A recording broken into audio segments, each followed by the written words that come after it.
Amaro, porém, sente um alívio imenso. Levinsky salva-o. Agora pode fugir à pergunta do major sobre o suicídio. Atraída pelo barulho, Dona Eufrazina aparece à porta da cozinha e fica olhando para o vaso com ar espantado, surpresa, pena e revolta. A muito custo, Levinsky consegue balbuciar. Eu pago, dona Zina, eu pago. Não fique zangada. Amaro aproveita o momento em que todas as atenções estão voltadas para o rapaz e de novo dá um mergulho no passado. Um dia veio um vento, bom ou mau, e levou para longe o menino que queria viajar. Ficou para trás a cidade pequenina, com todas as suas coisas bonitas e queridas. Onde está agora toda aquela gente? Onde estará a preta velha que contava casos do tempo de Dantes? Onde estará o burrico peludo de olhos mansos, em que ele costumava passear aos domingos pelo campo? Como lhe está ainda viva na memória a lembrança daquele dia em que acampou na vila um circo de cavalinhos? Uma tarde, por sinal, era uma tarde muito clara de verão. O palhaço saiu à rua de macacão bicolor, amarelo de um lado e azul do outro. Ia montado no burrico peludo, no mesmo burrico de olhos mansos que o levava a passear pelo campo. O diretor do circo o tinha alugado de papai por 5.000 réis por dia. Amaro estava à janela quando o cortejo passou. Na frente ia o palhaço montado no burro, atrás um bando de moleques. O palhaço gritava: "Hoje tem marmelada?" Os guris respondiam: "Tem sim, senhor." E o palhaço: "Sentadinho na bancada com a sua namorada?" E os guris: "É, sim, senhor." Outra vez o palhaço: "O palhaço que é?" O coro: "Ladrão de mulher." Amaro olhava e batia palmas. O cortejo se afastava, envolto numa nuvem de poeira que o sol incendiava. "Mamãe, me deixa ir com a gurizada?" Mamãe franziu a testa, sacudiu a cabeça e disse: "Moleque é que anda atrás de palhaço." Choramingando, Amaro ficou em casa a imaginar como seria bom seguir o homem de macacão amarelo e azul. Como último argumento, alegava: "Eu tenho direito. Ele vai montado no meu burro." O palhaço e os guris desapareceram numa esquina. Mal se lhes ouvia a cantiga. As, e, e, é. "Clarissa, vem pra mesa." A voz aguda de Dona Eufrazina apaga impiedosamente a imagem do palhaço e do cortejo de moleques. Amaro volta à tona. "Que história é essa?" Pergunta tio Couto. "O seu Amaro está enjoada nossa comida?"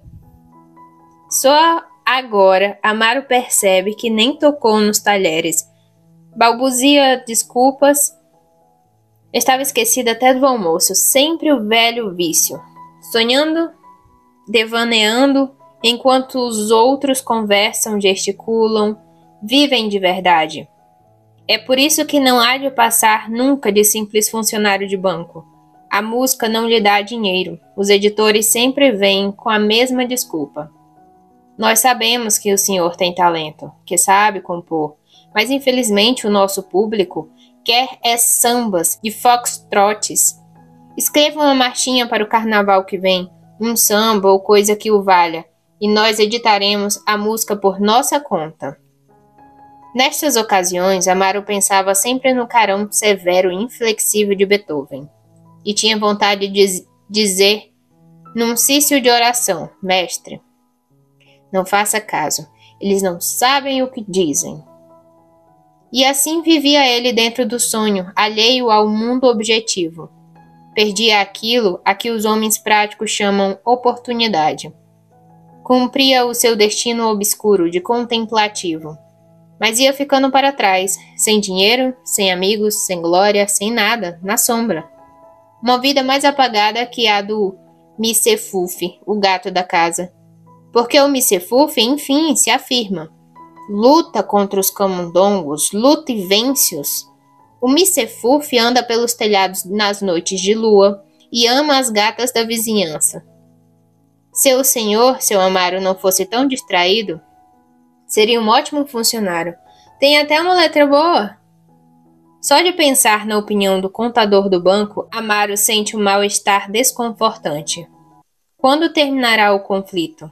Conflito com a vida, com os homens que andam pela vida a se magoarem uns aos outros, a disputar lugares aos encontrões e cotoveladas. Cada dia que passa é uma tortura que se repete. O expediente do banco, o tá-tá-tá das máquinas de escrever, os cavalheiros que discutem juros de mora, taxas, câmbios, contínuos que passam com pastas gordas de papéis cheios de algarismos, e homens inclinados sobre as carteiras escrevendo, registrando, calculando, e a fúria de uns para conseguirem juros mais vantajosos, e o desespero de outros por não poderem pagar os títulos vencidos, e as ameaças de protesto, e mais juros, e mais cálculos, e números, afogando, esterilizando, complicando, matando. Só de pensar naquelas coisas, Amaro sente arrepios. De súbito, inexplicavelmente, um apetite devorador o assalta. E pensando ainda na ganância dos homens, no conflito da vida, começa a triturar ferozmente as batatas fritas de Dona Eufrazina. As conversas continuam animadas. Undina e Belinha discutem cinema. Homem pra mim há de ser como Warner Buster, forte, corpulento, simpático, diz a primeira. Barata de cabeça baixa, gordo e pesado como um porco, distrai-se com um prato transbordante. A mulher gosta de Warner Buster? Entre a sala de Dona Eufrazina em Hollywood, há milhares e milhares de quilômetros. Afirmado. Ademais, esses tipos de cinema ganham como que um prestígio de mito, de lenda, de figuras de sonho, homens e mulheres de um mundo irreal. Se a mulher dissesse que gostava do bolicheiro ali da esquina, isso seria diferente. Belinha discorda. Eu, minha filha, prefiro o romantismo do Navarro. Ai, que olhos, meu Deus, que boquinha de anjo, que encanto maravilhoso. Ai, um afeminado, diz Undina com desprezo. Na mesa do Nestor e do judeu a discussão está acesa. Os principais homens da humanidade foram judeus, afirma Levinsky. Nestor faz um gesto depreciativo. Ora, vá tomar banho, seu russo. Mas o outro resiste. Newton era judeu. Insiste. Spinoza era judeu. Nordau era judeu. Einstein é judeu. E outros. Belmira, que passa com uma bandeja nas mãos, faz uma careta de nojo. Sai, judeus, diz. Vocês mataram Jesus Cristo. Dona Eufrazina repreende. Belmira, que intrometimentos são esses? A mulata se esgueira por entre as mesas, rebolando as ancas. O major fala dos tempos da monarquia. Tio Couto, toda essa gente lhe chama tio. Critica a ação do ministro do Trabalho e conclui. Só uma revolução é que pode endireitar essa jossa. Gamaliel, voz macia, olhar inocente, conversa com Zezinho, que está encolhido no seu canto, muito pálido. E não se habitou ainda? O estudante de medicina encolhe-se ainda mais, parece mareado, muito pálido, afasta os pratos com delicadeza. É inútil. Cada vez que tenho de assistir a uma autópsia, é isto. Vômitos, tonturas. Por 3 dias fico imprestável. Zezinho tem uma voz delicada, de timbre feminino. Gamaliel sugere.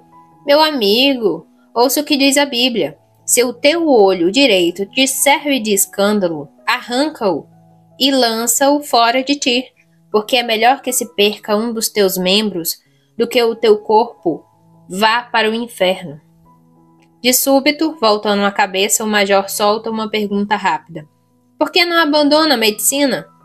Zezinho entorta a cabeça juvenil. Brilham-lhe os olhos úmidos. Parece embaraçado. Ora, já que comecei, dá pena ver tanto trabalho perdido.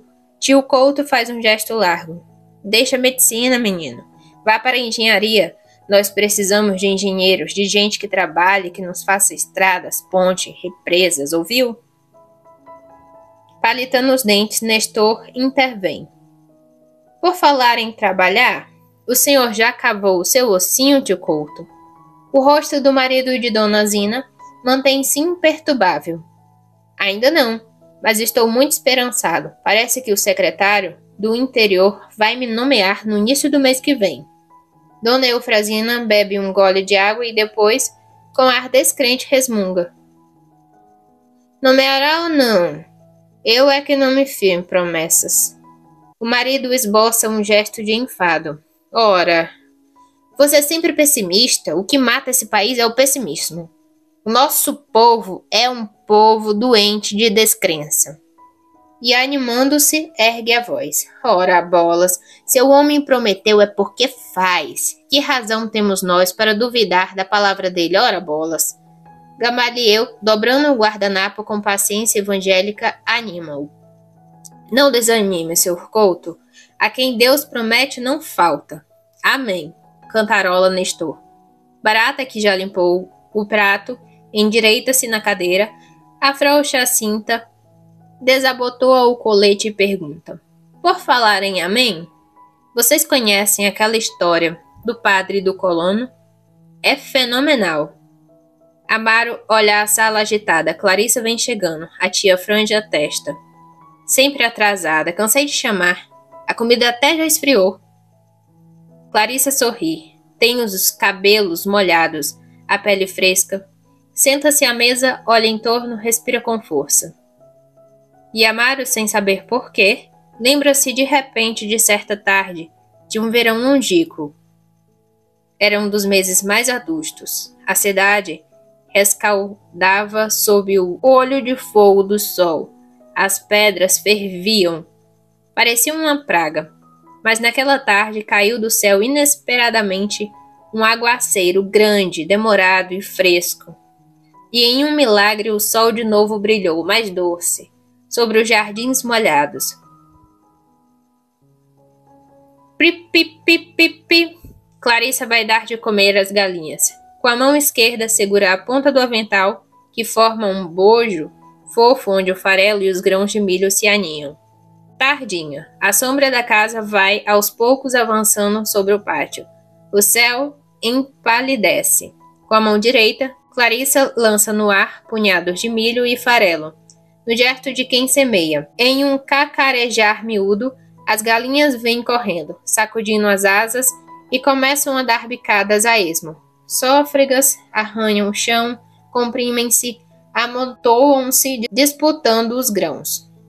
No meio delas, os pintinhos, arrepiados e encolhidos, piam desconsoladamente, perdidos no aglomerado de penas, bicos e patas. Não se apressem, grita Clarissa. Tem para todos! E cobre o chão de grãos dourados, ri com a impressão de que está jogando fora ouro, muito ouro. No fundo do pátio, um peru preto passeia de um lado para o outro, lento, indiferente ao espetáculo tumultuoso. Por que será que não vem? Falta de apetite ou orgulho? Clarissa cantarola. Pli. Solene como um rei, o peru continua imperturbável, enquanto as galinhas disputam o milho a bicadas violentas. Agora um galo de crista escarlate entra no grupo com um tufão, abrindo caminho à força de empurrões. Bruto, pensa Clarissa. Um homem deve ser delicado com as mulheres. Oh, mas o galo não entende a língua dos homens. E no mundo do galinheiro, de certo, não há etiqueta. Clarissa acocora-se. Acabou-se o que era doce, quem comeu se arregalou-se. Agora ela pode olhar tranquilamente toda a bicharia do quintal. Já cumpriu a obrigação. Que cara engraçada tem as galinhas. 2 olhinhos miúdos como contas, o bico, as penas, os pés. E por que será que chamam pés de galinhas as rugas que as pessoas que estão envelhecendo têm no canto dos olhos? Por que será também que quando o céu está cheio de nuvens finas, tremidas e compridas, transparentes como um véu, dizem que o céu está cheio de rabos de galo? Tudo na vida é tão engraçado. Agora os olhos de Clarissa estão fitos num pintinho magríssimo e encolhido que se acha parado longe do grupo, quieto, a cabeça sumida dentro da penugem arrepiada. O pobrezinho naturalmente está pasteado. Por que será que há um doutor para os homens e não um doutor para os pintos? Mas pensando bem, seria de morrer de riso se aparecesse agora um doutor galo, de óculos, bolsinha na mão, e chegasse e dissesse para o pintinho doente: menino, bote a língua. E depois tomasse o pulso dele e se pusesse a escrever uma receita para mandarem fazer na farmácia. Uma farmácia de galinhas, naturalmente. Tudo bobagens.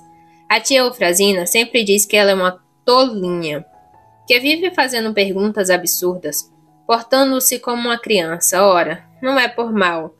Se ela pensa estas coisas, por que não há de dizê-las? Que culpa tem de fazer perguntas bobas se ninguém lhe explica nada? Ninguém lhe conta como são os segredos do mundo. Lá em casa, na estância, não tinha amigas para conversar. Papai vivia no campo. Na hora da cesta, dormia. Na hora das refeições, comia. E só falava nos rodeios, na marcação do gado, na safra. Quando ela, pobrezinha, perguntava: como é que nascem os bezerros, papai? Mamãe arregalava uns olhos deste tamanho para ela. Papai frangia as sobrancelhas e ficava com cara parecida com a daquele gigante que comia crianças. Clarissa senta-se no chão e cruza as pernas. As galinhas agora se encontram espalhadas por todo o quintal. 2 franguinhos brancos se dão bicadas. Beijos? Clarissa observa-os, interessada. Será que estão brigando ou estão se acariciando? Mas pensando bem, o beijo é uma coisa muito esquisita. Lábios que se encostam em outros lábios. Para que tanto mistério? No cinema, todos os namorados se beijam. Ninguém repara, ninguém fala. Aqui fora, se a gente fosse beijar um rapaz, meu Deus, vinha um mundo abaixo. Toda a gente falava, toda a gente criticava. Dizem que a Vivi é muito desfrutável, que beija todos os namorados que tem, a Dudu também. De certo, isto é de família. São irmãs, mas que bobagem. Uma pessoa fica mal vista, fica falada, fica sendo considerada desfrutável e sapeca, só porque deixou o namorado encostar os lábios nos lábios dela. Ora, já se viu? Enfim, ela, Clarissa, é uma boba que não sabe nada da vida. De certo, deve haver um segredo muito grande nessa história do beijo. Um segredo que pouca gente sabe. Deve ser alguma coisa boa. Se não fosse boa, os namorados não faziam tanta questão do beijo, sim. Isto é, o beijo de namorados. Porque o beijo que a gente dá na mãe, no pai, na tia, numa amiga, é diferente. Pelo menos deve ser. Se não for, então tudo é bobagem. Se o beijo dos namorados tem o mesmo gosto, não vale a pena. Enfim, é um segredo, um mistério, não sei. Inclina-se mais sobre o chão. A terra está inundada de sol. Aqui e ali brilham seixos miúdos, pedaços de vidro, gravetos. Clarissa compara a epiderme do braço com a cor da terra. Sorri. Quase da minha cor, pensa. Morena. A terra também é morena. Eu sou assim é porque aquele sol lá da instância queima. Depois, o papai é morena, a mamãe é morena. Eu tinha de nascer morena. Fica por um instante com um olhar vago, imaginando coisas. Mas como é que aquele pintinho amarelo é filho da galinha preta? Logo, a cor da mãe não regula.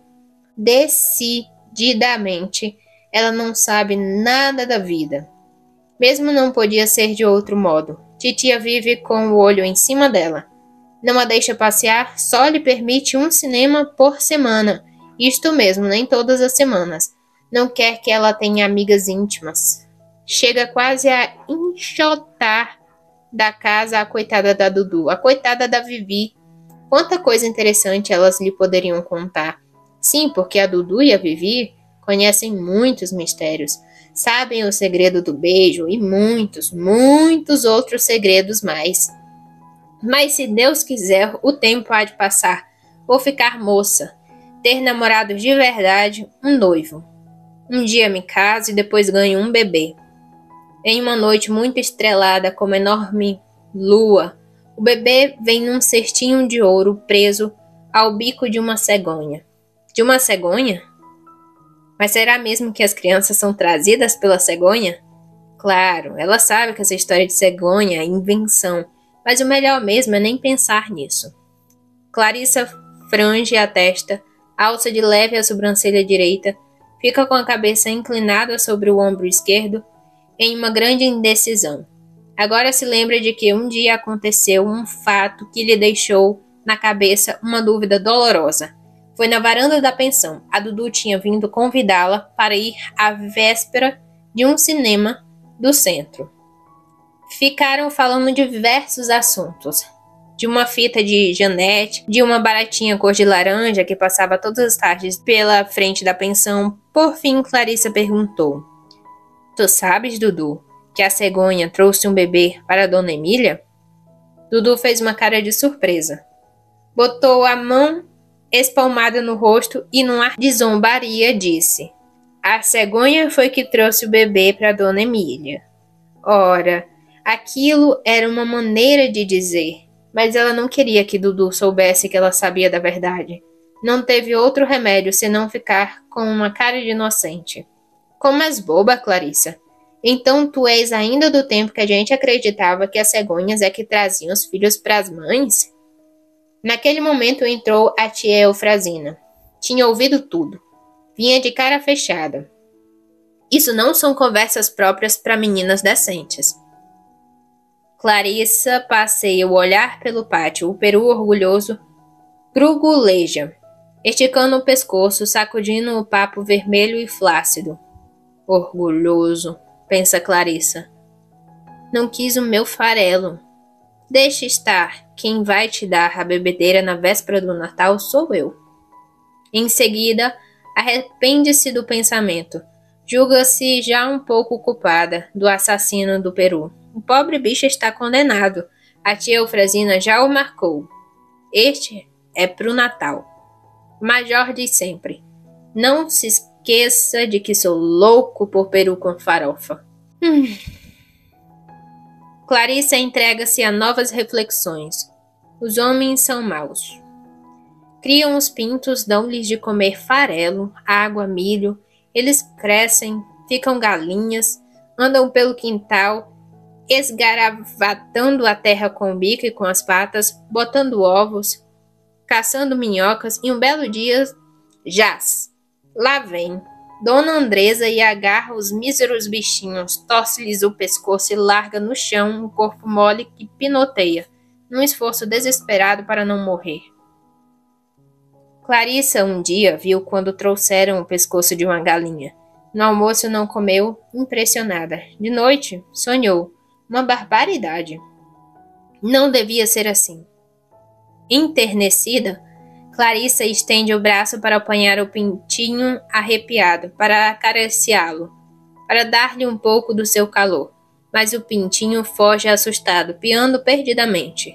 Clarissa pensa: está ressabiado. Também, o que ele vê todos os dias dá para assustar. Ergue-se. Está na hora do banho. Parece até um milagre a tia não ter surgido ainda à porta para gritar: Clarissa, está na hora!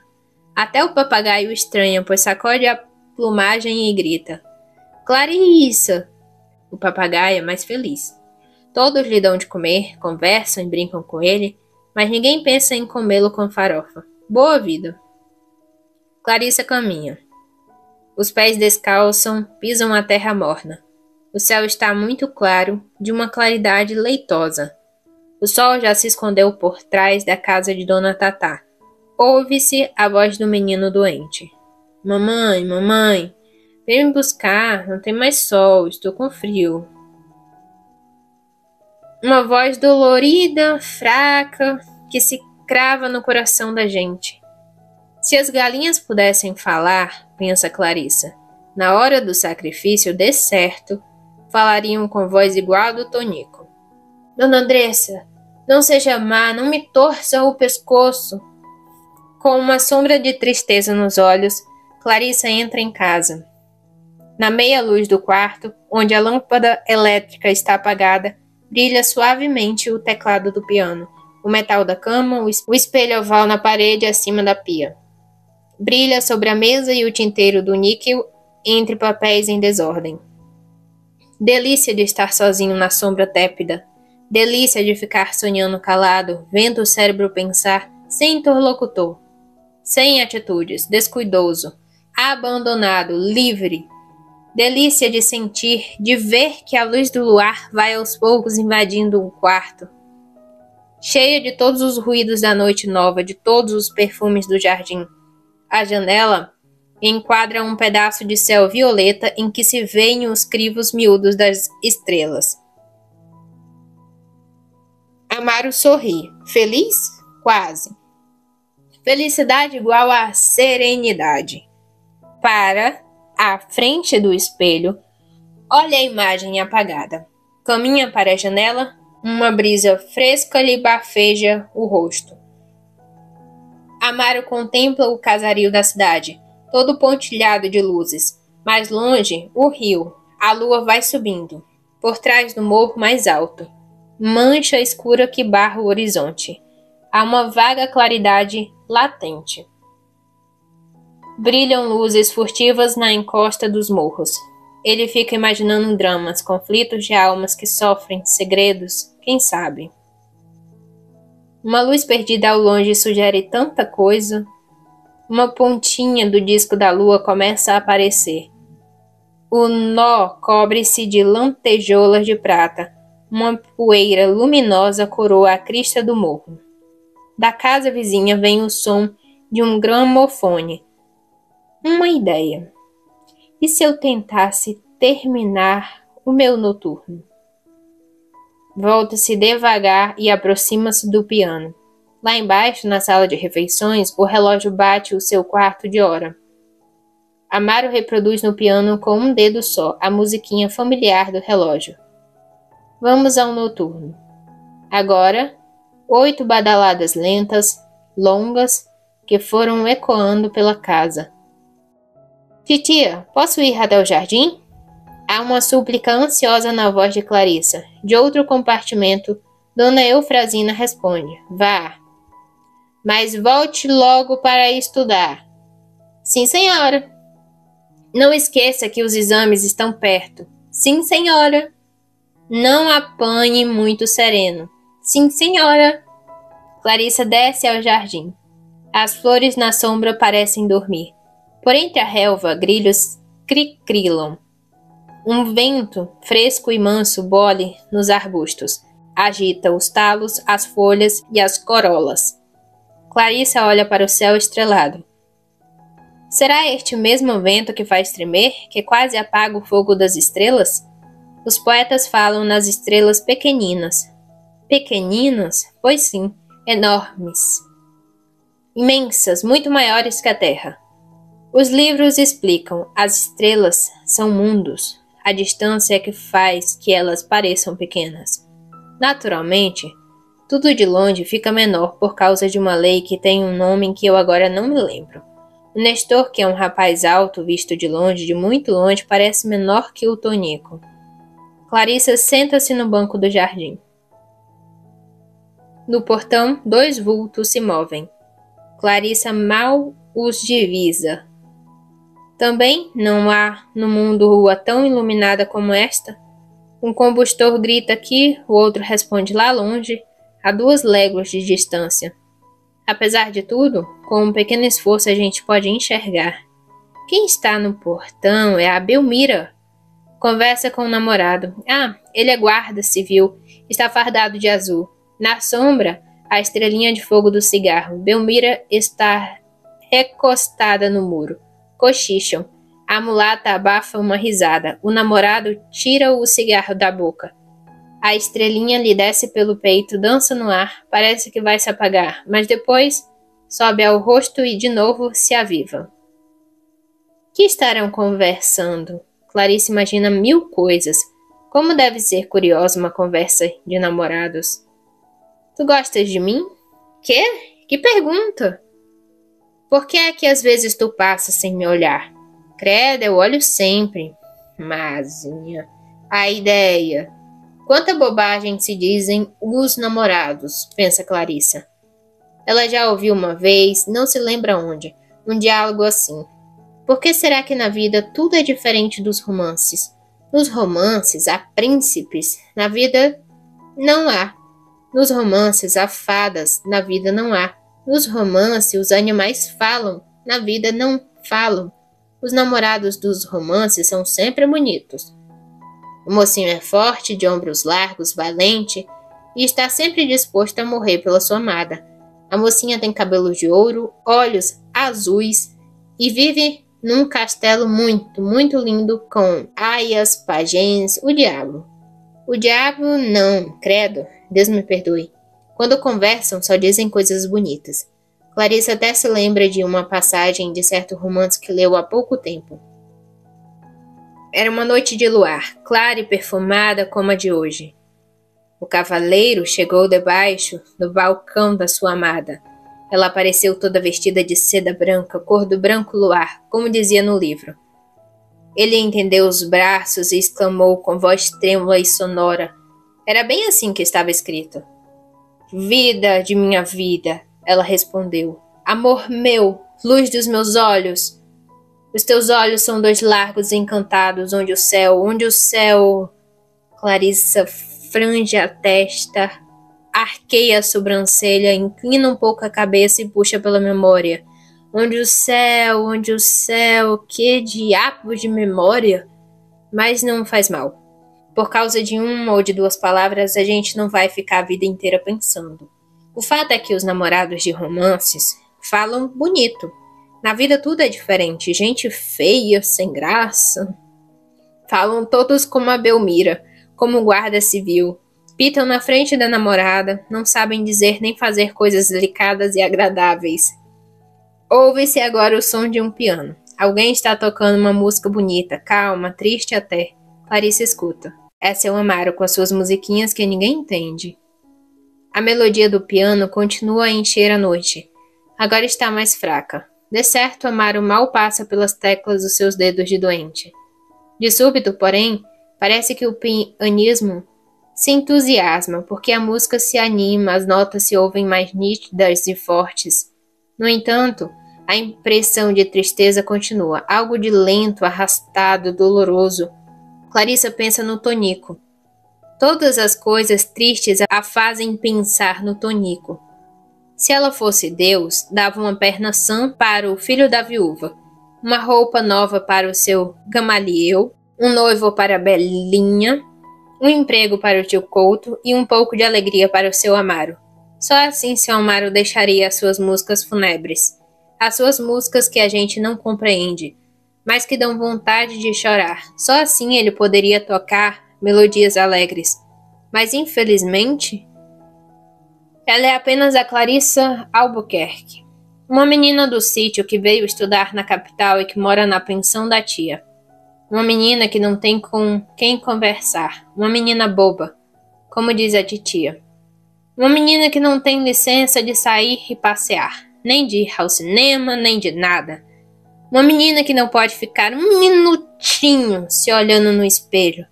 Espelho, de repente uma ideia relampagueia na mente.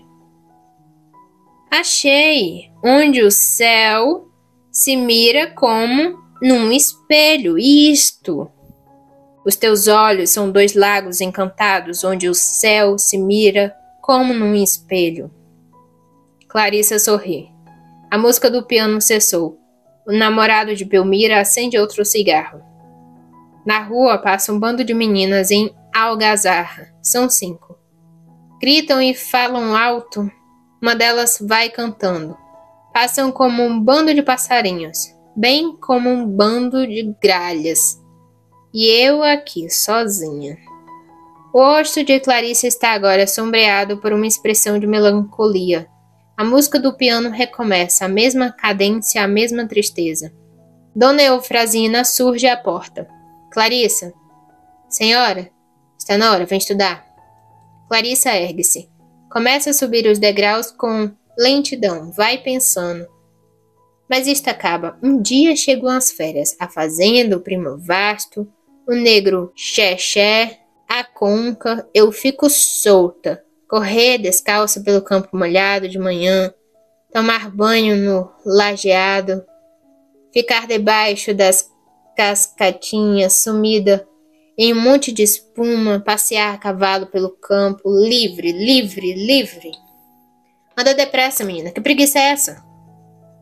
Com uma paisagem de verde no quadro da memória, Clarissa entra em casa. No portão do jardim, lucila ainda a estrelinha de fogo. Amaro deixa o piano, as frases que compôs não satisfazem. Não importa. Amanhã talvez lhe venha uma onda boa de inspiração. Amanhã.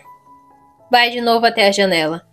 A lua já subiu. No pátio da casa vizinha, o muro caiado, ainda mais branco sob o luar, projeta no chão uma sombra longa.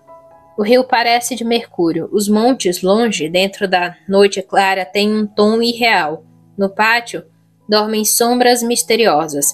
O tanque de lavar roupa, transbordante de água, prende em seu espelho líquido disco da lua, e a lua treme e se parte em cacos na água, que a brisa encrespa. Amaro contempla a noite longamente e fica ouvindo, deliciado, uma música suavíssima que ele não sabe se vem de dentro dele próprio ou se desce da lua. Positivamente, quem tem razão é o contador do banco. O senhor é um lunático. Clarissa olha para o relógio. Os ponteiros se arrastam com lentidão. O pequeno está em cima do 9. O grande caminha para os 6. Em cima da mesa, sob os olhos, Clarissa tem livros e cadernos abertos.